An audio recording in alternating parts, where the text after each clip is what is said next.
A very good afternoon and warm welcome. A couple of minutes late than expected due to a few mic problems, but here we are, and a warm welcome to Pion's webinar this Tuesday, entitled Empowering Gen Z Voices, the Power of Customer Feedback. Hope you're all good and have had a good week so far. And hello to you again after seeing you at YMS just the other week. Great to see some people on the call here from the event the other week. Hope you all had a great couple of days. For today's webinar, we're joined by Ben, Senior Sales Manager, and Stephanie, Marketing Director from Trustpilot, who you may have also seen at YMS just the other week. Today's session, the team will delve into the transformative power of Gen Z feedback in shaping business strategies and, all being well, driving growth. Following this session, we'll have an interactive Q&A, so any questions across today's session, do please pop them in the chat, and we will get to them later on this afternoon. Along with that, we've also got some really great content from the team at Trustpilot to download this afternoon. So head to the content button on the platform, check out their great content this afternoon, along with, of course, subscribing to our own Gen Z newsletter. Ben and Steph, I believe your cameras are on and your mics are working. Is that correct? Correct. That's correct. Hopefully you can hear us. Absolutely. Well, I'll hand over to you, and I look forward to joining you shortly for some questions. So over to you. Cheers. Wonderful. Thank you so much. Hi, everyone. Thanks for joining today's webinar. We're really excited to be here. We're going to chat through the ROI of customer feedback. I am Steph Gillies, the Marketing Director at Trustpilot for UK, and I'm joined by Ben. Hi, everyone. Yeah, I'm Ben Thoy, Senior Sales Manager here at UK.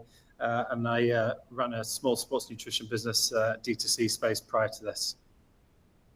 Wonderful. So today we're going to go through a couple of different topics. We're going to try and make it as practical as we can so that we empower you with some solutions and strategies to go back to your business and enhance your marketing. So we're going to chat through initially why trust matters. We're going to do a deep dive into why that's particularly relevant for Gen Z. We'll go into the power of reviews in marketing. And then why Trustpilot and why businesses should be harnessing reviews as well and how powerful they are. So let's kind of jump into why trust matters and the importance of trust. So we know that Gen Z consumers are 40% less likely to have high purchasing power compared to older generations. And less than 1 in 3 people actually have faith in the media. And actually 70% of Gen Zers always fact check what they see online. And if you haven't heard of the Edelman Trust Barometer before, I highly recommend looking up that report. It's really powerful in kind of looking at what influences trust and then what is also eroding trust as well. But we know from the latest report that Gen Z are most likely to have learned about something on social media as well. And it's really interesting that in the Edelman Trust Barometer, those that are based in the UK actually have the lowest faith of media out of everyone in Europe. So it's a really good resource to have a look at, see the different factors that are influencing trust. And what I would say from this is that we know that your consumers, whether they're Gen Zers or somebody else, that they are checking they're double checking online for the information. Not only are they just going to family and friends, but they're also kind of doing their research as well. And having that level of trust where they know if they read something about your brand or that they see something online, knowing whether they can trust that information or not is becoming more and more important, especially as we start to get overwhelmed by seeing streams of media. You've got Facebook, Instagram, TikTok, and it's hard to know exactly what to believe and what not to. So what does trust really have on purchasing behavior? So 93% of buyers find user-generated content very helpful when making buying decisions. And we know that 85% of Gen Z consumers say trusting a brand is really critical as well.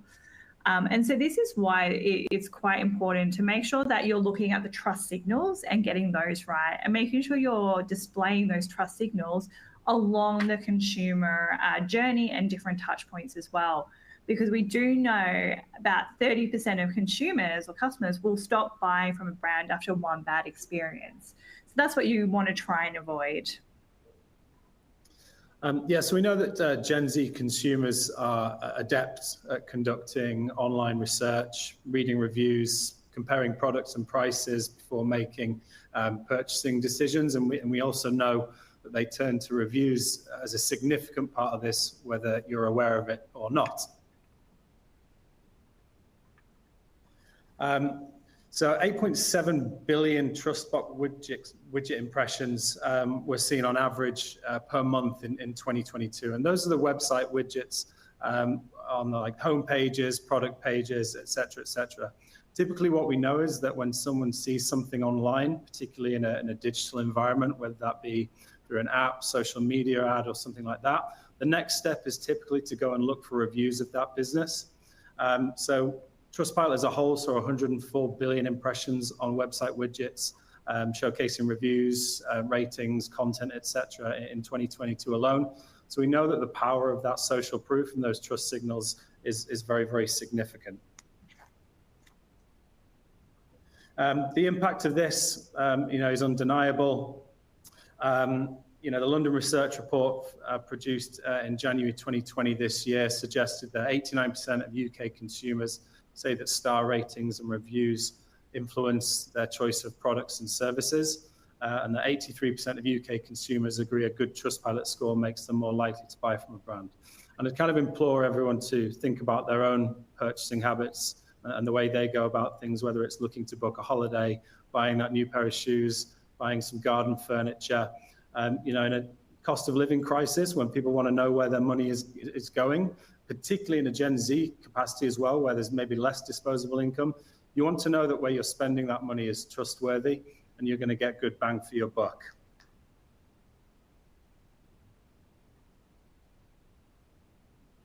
So let's chat through the power of reviews in marketing. So we all know what the marketer's challenger is, and if you're a marketer on today's webinar, I think you'll resonate you'll resonate to what I'm saying quite closely. So 71% of marketers believe they lack sufficient budget to execute on the strategy, and we're also under more pressure to deliver better ROI. And I think as there's more scrutiny on marketing budgets, marketing performance, making sure that we have a healthy ROI, making sure that the level of investment is correct as well, we're definitely under more pressure that we need to do more, we need to produce more results with less. And hopefully, there's a few of us that probably resonate very well with this, with the stats on this screen. Steph, my screen is just frozen, but I'm just waiting for it to come back. Okay, I'll do this slide. Sorry, everyone. It just froze, but we're back in the game, sorry. So yeah, leveraging reviews and ratings across the customer journey. And I touched on this earlier about, digital first, social media, when you're putting your ads at the top of funnel, whether that be TikTok, Facebook, Instagram, et cetera, featuring reviews and ratings in those ads make consumers 4 times more likely to click, boosting trust and engagement while aligning with kind of Gen Z's preference for authentic content first. So again, I would just implore everyone to think about what they're doing at the top of the funnel to make sure that when you've got those first eyeballs on your ad and on your brand, to make sure you're capturing that and winning that click and driving people through to your website. Website and social stats here, again, part of the London Research Report in January 2024. 73% of UK consumers are more likely to click through on a Trustpilot co-branded ad when it contains a customer review. 34 times more likely to click on a Trustpilot co-branded ad with a customer rating, trust score, or review content than an ad with no Trustpilot content at all. And there's some very simple A/B tests that have been done on this to show the increase in click-through rates on ads. And there's an example on the right-hand side here. It might not look like anything too significant, but in an environment where you're being bombarded with ads, it's really important to win that click. And those tiny little trust signals can massively increase click-through rates. 10 hours a day spent online by Gen Zers, with 58% browsing social media for shopping inspiration.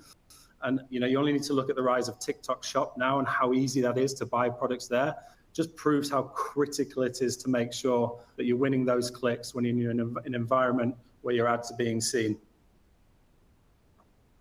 So let's go into search. I think most brands invest in search marketing, and super powerful it can be as well. But these are little tweaks that you can make to what you're already doing to improve performance. So when you include kind of Trustpilot into your paid search campaigns, you can normally see an average uplift of clicks across paid and organic search by about 30%. And that's also a 10% increase in click-through rate as well, which is quite incredible that if you're already investing in a channel and it's already performing, to get a 10% increase or an average of 30% uplift, these are the small incremental gains that you'd want to be looking for to help improve your marketing and drive more ROI and stronger ROI as well. As an official Google review partner as well, verified Trustpilot reviews do count towards your Google seller rating. And that's something that, we work with businesses on, because again, having the stars in the ads, and you can see a couple of examples from GoDaddy and even from Trustpilot here. Again, having those stars in the ads that's what people are looking for. And again, these are the trust signals that consumers are searching for and then clicking through on. And then let's chat that through TV as well. Trust really kind of amplifies TV kind of ad performance. And we recently did a study with Kantar. So they looked at the impact of trust on TV ads and the likelihood to purchase, likelihood of brand confidence increasing as well. And through Kantar, what they did was they ran a TV ad with no ratings and reviews, and then they ran the same ad, but they put ratings and reviews on it. And then they asked those that looked at it what would be their likelihood to purchase, and they asked a whole different range of metrics. And we actually looked at this across several different industries. So it's not just retail, we looked at finance as well. And it's really powerful, I think, for anyone that's invested in TV advertising, and I've done that a lot in the past. Having a 1 percentage point increase is incredible. So to get the results you'll see on screen is phenomenal. So what we saw that by incorporating ratings and reviews and Trustpilot in TV advertising, we actually saw an 8 percentage point increase in brand confidence. We saw a 7 percentage point increase in brand trust. So more people are likely to trust what they're seeing on the TV ad. And then we also saw likelihood to purchase or endorse also increased by 8 percentage points. So again, this is, if you're already investing, just like search or your website, if you're already investing in these channels, then these are simple kind of small tweaks that you can make to just boost your performance even further, capture that trust and that buyer intent early, and then that will hopefully make the purchasing or the consumer experience a lot more smoother because they know that they can trust you. So let's look at AO as a great example, right? So they were part of this study where, again, they showed an ad without their Trustpilot ratings and reviews, and then they showed an ad with it as well. And there was a lot more, the trust validation for established brands is what really came out of this. Is even though you might be established, you still need to show those trust signals. And it was also interesting for challenger brands, it showed the same thing, that this can help level you up to more validated, more established brands, So what did AO actually see? So in one of their demographics, 35 to 64-year-olds, they saw a 4 percentage point increase in brand confidence. And they saw a 10 percentage point lift in brand confidence from that age demographic. And then they also saw a 33 percentage point increase in trust-seeking mentality from the creative among 18 to 34-year-olds. So these are incredible results from a very small change to something that AO was already investing in, already doing. This was an incredibly small change that they've now kind of, bumped up brand confidence and brand seeking, which is kind of that first step of the buyer journey. So again, these are a couple of examples. We've showed you examples from, your website to kind of search marketing, to TV ads, to digital ads as well. Again, we recommend, incorporating these trust signals and thinking through the buyer journey. So whether that's on the website, putting it at, the checkout or the cart page, or maybe it's on the home page to capture their interest straight away, or on, digital ads. So if you're promoting on, like Instagram or Facebook or whatever it is, that they're seeing these trust signals right from the beginning, and same with TV advertising as well. So hopefully there's some really practical kind of takeaways for you all to go back to your business. I think the stats are super compelling. This is all current research as well, and all research from UK consumers. And we're more than happy to share more or take questions on some of these research points and studies as well. But I'll hand over to Ben. Yeah, I'm just going to finish off with a little bit about why Trustpilot, specifically about why Trustpilot exists. And for those that don't know, the company was originally founded in 2007 by Peter Mullman back in Copenhagen. This business exists because Peter's parents or his mum was shopping for a washing machine, and she couldn't decide which washing machine to buy because it was a hell of a expensive purchase. And there was nothing really to showcase why X amount of money should be spent on that. And that is fundamentally at the heart of what Trustpilot exists for. It's to help businesses build trust, then grow and improve the business based off of the feedback that you get from your customers. So the 267 million reviews written on Trustpilot to date. A new review is written every 1 second, and we're in the top 1% of websites visited globally. There are over 50 million monthly active users on Trustpilot, and these are, your customers or your prospective customers at the end of the day, coming to our profiles and looking for reviews of the businesses that they're about to make a purchasing decision from. One of the big questions that always comes up in this sort of space is, what are you doing to combat fake reviews and some of the other sort of sinister things that go along with that? And look, the way I liken a business like Trustpilot, whilst not the same size, we are sort of slowly creeping into the same areas like Facebook, Twitter, etc., in terms of authenticity. And that is absolutely critical to us, that we're a universal symbol of trust. So we're very proud to be a founding member of the Coalition for Trusted Reviews, where we've joined up with some of the juggernauts on the right-hand side here to effectively help protect consumers as they make better purchasing decisions. And that's almost like a think tank for how we can ensure this industry is as safe and robust as absolutely possible. A few takeaways that hopefully might prompt a few questions. I think we're going to go on to those next, Steph. The first thing being that obviously trust is at an all-time low.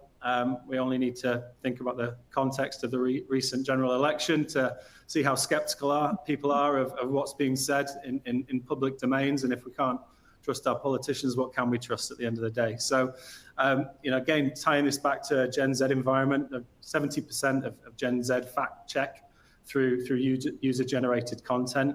And that being if they see an ad online or they see one of their favorite influencers talking about something, chances are they'll check it out first before they go and spend some of their, say, hard-earned money, but like what little money, they have in that environment, given that, again, cost of living crisis. And that's why, getting those trust signals is so important. 89% of consumers rely on online reviews before making a purchase. As I mentioned, we're in the top 1% of websites visited globally, which gives us a hell of a lot of eyeballs and a hell of a lot of power in helping brands leverage the good reputations that they can build up. And the final point around the social proof, which again, I'm staggered how many businesses don't include those trust signals in social proof. Gen Z, they expect seamless and personalized digital experiences from brands. They're spending 10 hours a day, online, and it would be a wise decision to include some of those trust signals to try and capture that information. Wonderful. So that's the presentation today. Hopefully it was some really good takeaways. We love to answer kind of questions that come up. That's kind of how we can help provide like best practice, all of that, rather than go through a massive kind of slide deck. We quite enjoy the Q&A time, but hopefully that was useful. You've got some good takeaways as well. And the resources that are going to be shared as well link back to these studies, so you can go back in, read about it in more detail, kind of see some case studies as well, and how brands have best adopted these practices to improve their marketing. But yeah, I think we'll jump into the questions. Steph, Ben, thank you so much. Still getting over the the stats around 10 hours a day of spent online from Gen Z. Like, crikey, a hell of a lot of time, goodness. So we've had some really great questions come in. We'll kick off with a bit of a two-parter. In what ways can a lack of trust in a company impact its sales and long-term customer loyalty? So in what ways can a lack of trust in a company impact its sales and long-term customer loyalty? That's the first one to kick us off. Yeah, Steph. Do you want me to start and then Ben, you can take over? Yeah, so I think this is a great question, and one we kind of get asked all the time about the impact of trust and why businesses should be kind of thinking and investing in trust as well. But I think, start from a, I always like to say, put yourself in like consumer shoes. We're all consumers as well. I think with so much information online, so many different brands, so many, different kind of social media outlets as well, it's really know which companies to trust, especially if you're a first-time buyer, right? So will they ship my item in the right time? Is it going to arrive? What is the quality going to be like as well? And so having those trust signals right from the start, so whether that's putting kind of reviews about your shipping or reviews around, the quality or just how good the customer service was as well, is really important from the start, because it kind of takes away that nervousness from buying from a brand for the first time as well. But then from a loyalty perspective, if something does go wrong, right, and somebody does leave a review, it also indicates that as a business, you're responsive, you've heard the customer, you're fixing the problem as well, and you're acknowledging it. And it shows, not only does it demonstrate to that particular customer, but it demonstrates to everyone that's looking at, maybe your Trustpilot page or your reviews, that you have taken it seriously and you have resolved it, right? And often turning maybe a negative experience, into a positive actually boosts long-term loyalty as well. I know, when something hasn't gone right, but they've resolved it really quickly, I've actually gone back to, repeat purchase from them as well. In terms of kind of like how to like effectively engage as well, so that you're showing that customers you're acknowledging them. We always kind of say responding to reviews is really important, or acknowledging them as well, especially if there's opportunity to improve by kind of acknowledging them, saying thank you for the feedback, and then kind of addressing the issue or resolving it as well. That's a great way to show that, you are acknowledging customers, you are kind of taking their feedback on board and improving as well. I think also asking for, customer reviews, that also is another way to show that you're acknowledging them as well. So asking them at the right points of the customer journey, so they're getting the feedback, and, helping by prompting customers to leave it as well, they're more likely to kind of go on and leave a review. But I think that's another way that you can kind of show you're acknowledging your customers. Thanks, Steph. When should you start including reviews in your customer journey? At what point does this kind of become integral? Ben, and any thoughts on that? When should you start including reviews within the customer journey? Sure, and I'm really kind of passionate about this point, because I think too few brands do it soon enough. You invest a lot of money into Google advertising, a lot of money into social media advertising, and obviously, those algorithms can change, and it can be, it can fluctuate quite a lot. But so the easy one with Google is obviously, Google seller ratings. That's a relatively easy fix. But the social media one is, I think, even more important for me. Again, given that stat of Gen Z is spending around 10 hours a day on their phones, social media, etc. And if you think about how many ads we are targeted with now in different social media environments, how difficult it is to drown out that noise, and how difficult it is to effectively day trade attention, which is what brands are doing. Some of the simplest things can be, as I say, including those trust signals. If you had several people tell you that the pair of shoes they just bought were absolutely fantastic, and you were looking for a new pair of shoes, the chances are you're going to have a look on that website, and that, what trust signals and what reviews do, it acts as that digital word of mouth. So I think right at the top of the funnel, on social media ads, and it doesn't have to be all, because I know that brands have aesthetic and design sort of parameters that they want to stick to, but A/B test and have a look at what your ads do when you include simple things like a really authentic review. So there was a really good example of this about a week ago. We were speaking to a customer who he'd been running a watch business for his own watch brand for about 4 years, and the kind of British heritage watches. And he had a really in-depth, personal, touching review from a guy called Colin, and like the content of the review was so powerful that it absolutely skyrocketed his ads, because other people looking for British heritage watches saw and read that review, and it obviously resonated with them. So obviously not every review is going to go into that level of depth, but we are like community tribal creatures at our core. And I think seeing the content of what other people say about your brand is incredibly powerful. And that's how you win those clicks and drive loyalty. Absolutely. Thank you. Next question coming up is around like global reach. How popular is Trustpilot across the world, and specifically they've mentioned China and India? Either you've got any insight around like your global reach? Yeah, I mean, it's certainly growing. Kind of, we're in many countries, and well, I don't have the specific kind of reach for China and India off the top of my head, but we can certainly provide some more information. I would say we're seeing some really good adoption globally, and from my experience, especially in China, many multinationals are trying to sell into the UK and into the US as well. That's also super important. So it's not just businesses selling within China, but also have a think about, the markets they're trying to sell into. We have, a huge consumer awareness in the UK. And so it's about also looking at platforms that have got the awareness in markets they're trying to sell into. But yeah, we can certainly kind of follow up with more details. Absolutely. Yeah, we'll maybe get their information so we can send them that data direct. In terms of the balance between Gen Z using reviews versus posting reviews, any insight around that? What's the ratio around that? Ben, scratching your head. And any thoughts around that? Posting. So in terms of prompted and unprompted brand awareness, in terms of looking for reviews, there has been a steady growth of Gen Z users over the last few years.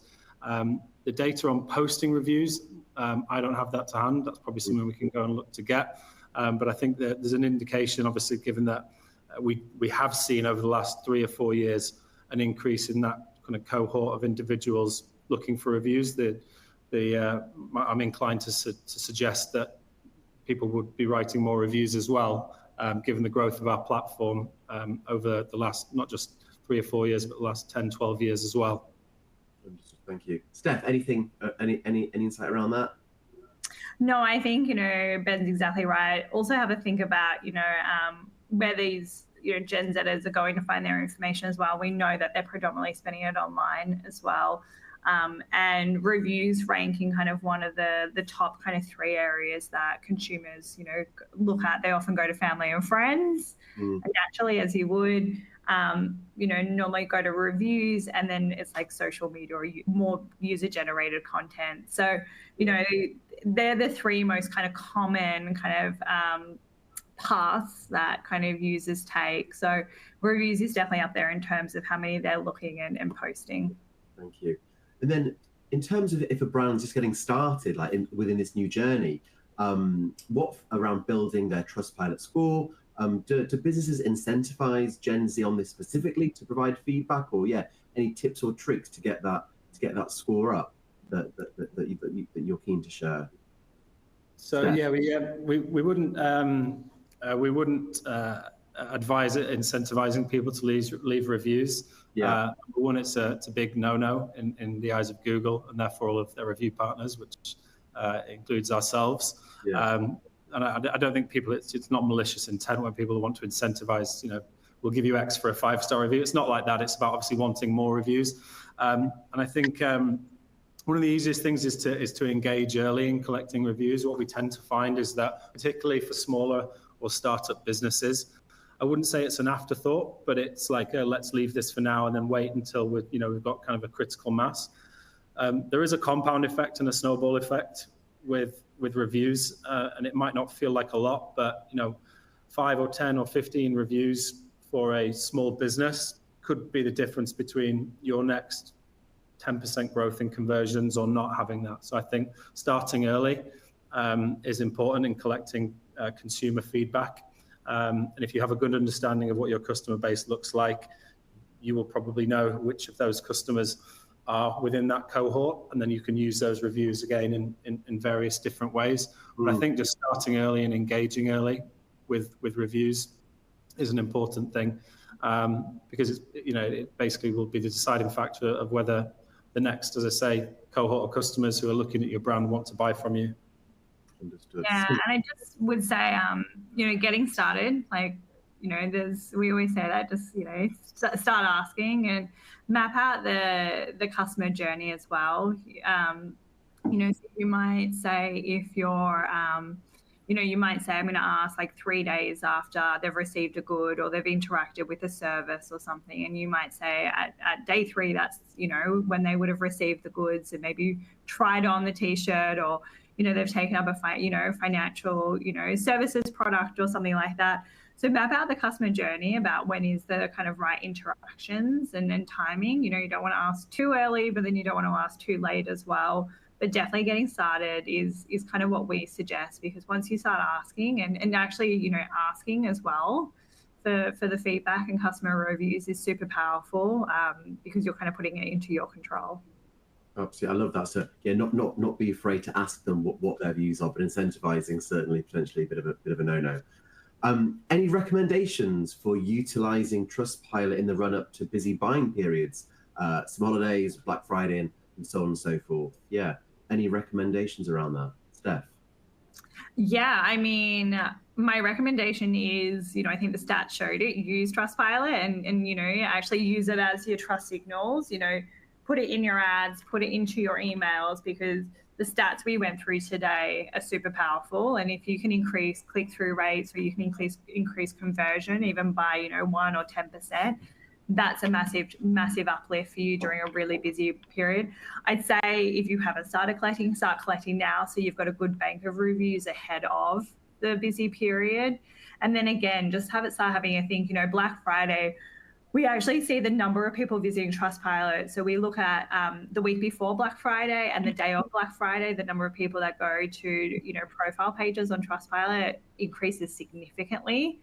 So from our own data, we know that customers are going before making a purchase, or before they might put everything in their cart, and before making that actual purchase, they are just double checking Trustpilot scores and ratings and reviews. So I would definitely say, this is the perfect time to start using reviews in the busy period, because we're so bombarded with offers and emails and everything on social media. I know for me, my inbox is overwhelming during that time.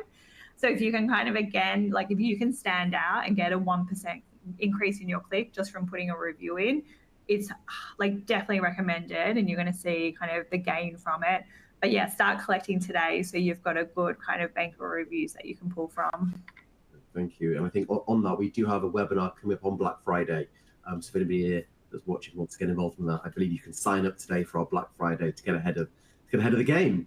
Another question coming in: how can you recommend improving review ratings without it looking like looking like bots? Sorry, there we go. Yes. So how can you improve review ratings without it looking like a sudden increase in bots?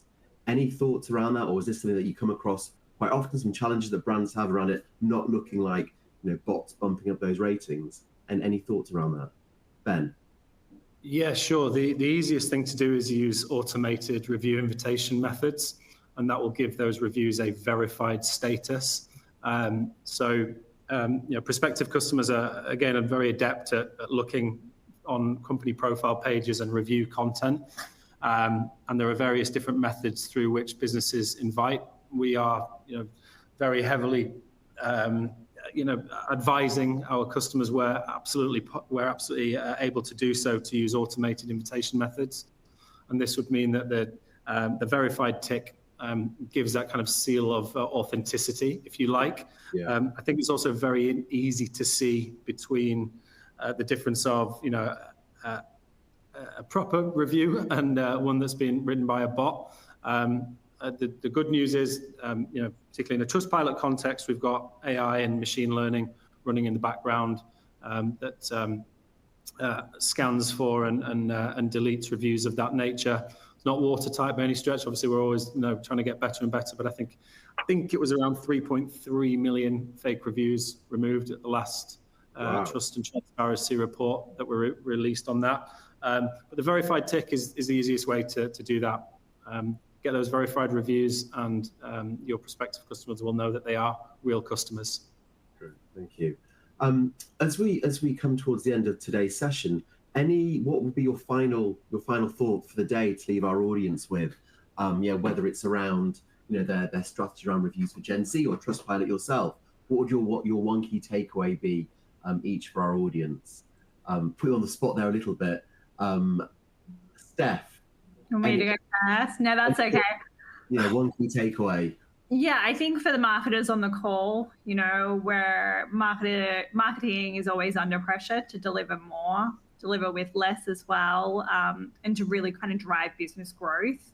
And so I think my one key takeaway is look at the things you're already doing and see how reviews can kind of just give you that incremental gain. Even if it's a 1% incremental gain, that's a huge win at the moment.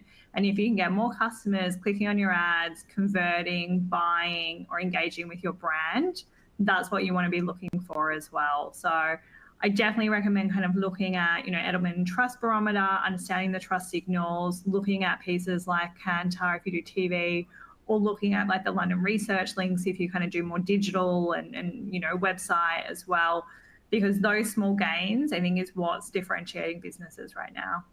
Absolutely, thank you. And Ben, for yourself, it's probably a minor continuation of what Steph said there. I've worked in and around marketing for about 12 years in direct marketing, running a brand, and then obviously here. I think obsessing over the customer journey is critical, and understanding where your customers are seeing you first, where they're finding you organically, and where they go from there, basically. If they're seeing you on social media but doing nothing, there's an option to improve that. If they're finding you and landing on your website but not doing as much as you want, there's an option to improve that. So I think obsessing over that journey and the attention that you're effectively day trading, and understanding how to increase and win the click on those elements of the journey, I think businesses will see vast improvements. Great. Thank you so much. Well, that brings us towards the end of today's session, and I believe the slides will be available to all the attendees post-session, and there's a number of resources on the platform to download as well. So do please check that out. Steph, Ben, thank you so much for spending this afternoon with us on this rainy Tuesday. Hopefully you've enjoyed it as much as we have, so thank you so much. To everyone on the call or watching on demand, we have another session just around the corner around cyber success. It's never too early to start thinking about, dare we say, Black Friday and so on and so forth, with a panel from our Pion team and also the team at Samsung. So do please sign up now to get involved, and also reach out to the Trustpilot team directly with any further questions. They'll be certainly keen to help, I'm sure. Steph, Ben, have a really wonderful week ahead. To everyone at home or in your home offices, thank you so much. I look forward to welcoming you all back to our next webinar. Thank you so much. Cheers. Thank you. Thanks, everyone. Thanks.